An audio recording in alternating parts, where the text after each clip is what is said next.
Presiden Joko Widodo menyerahkan daftar nama calon menteri kabinet kepada Komisi Pemberantasan Korupsi. Ini merupakan langkah awal Jokowi untuk menjadikan pemerintahannya bersih dari kejahatan korupsi.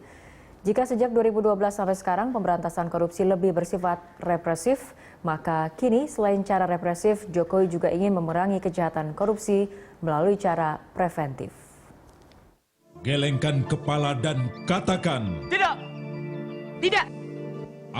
Iklan anti korupsi Partai Demokrat ini pertama kali muncul di layar televisi pada Hari Anti Korupsi Sedunia tanggal 9 Desember 2008. Iklan ini menggambarkan tekad Presiden Susilo Bambang Yudhoyono yang ketika itu juga menjabat Ketua Dewan Pembina Partai Demokrat untuk memberantas korupsi di Indonesia tanpa pandang bulu. Kesungguhan pemerintahan SBY memberantas korupsi tidak main-main. Arena yang juga kita bidik adalah penyusunan dan penggunaan APBN serta APBD, annual budget pada tingkat central government dan local government. Masih ada kolusi antara oknum pemerintah dan oknum parlemen yang melakukan penyimpangan dalam penggunaan budget ini. 3 wajah yang muncul dalam iklan anti korupsi Partai Demokrat sudah divonis penjara karena kasus korupsi. Mereka adalah anggota DPR dari fraksi Partai Demokrat Angelina Sondak, Menteri Pemuda dan Olahraga Andi Alfian Malarangeng, dan Ketua Umum Partai Demokrat Anas Urbaningrum.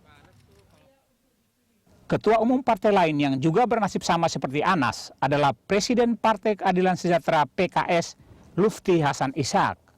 Selain Andi Malarangeng, 2 orang menteri kabinet SBY juga telah ditetapkan sebagai tersangka kasus korupsi. Mereka adalah Menteri Agama Surya Dharma Ali dan Menteri Energi dan Sumber Daya Mineral Jero Wacik. Di lembaga legislatif, sedikitnya 49 anggota DPR RI periode 2004-2009 dan 2009-2014 ditangkap KPK karena kejahatan korupsi. Mereka terdiri dari 19 orang dari Partai Golkar, 17 orang dari PDI Perjuangan, 4 orang dari Partai Demokrat, 3 orang dari Partai Amanat Nasional PAN, 3 orang dari Partai Persatuan Pembangunan P3, dan masing-masing 1 orang dari Partai Kebangkitan Bangsa PKB dan Partai Keadilan Sejahtera PKS.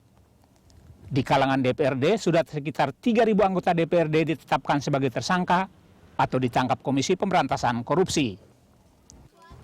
Sedangkan di kalangan eksekutif tingkat daerah, sekitar 300 kepala daerah terdiri dari gubernur, bupati, dan wali kota juga ditangkap KPK karena kejahatan korupsi. Tekad SBY memberantas korupsi memang belum sepenuhnya berhasil, karena apa yang dilakukan selama ini masih bersifat represif. Maka kini adalah tugas Presiden baru Joko Widodo untuk melanjutkan pembersihan korupsi dari bumi Indonesia dengan lebih menitik beratkan pada proses preventif. Kami, Jokowi JK, sangat menghargai, sangat mengapresiasi apa yang telah dikerjakan oleh KPK selama ini. Jokowi telah mencetuskan apa yang disebutnya revolusi mental. Rakyat berharap revolusi mental Jokowi bisa mengubah salah satu nilai di dalam masyarakat kita yang selama ini sangat mengagung-agungkan keberhasilan pada materi semata. Karena sikap mental seperti itu mendorong orang untuk hidup bermewah-mewah.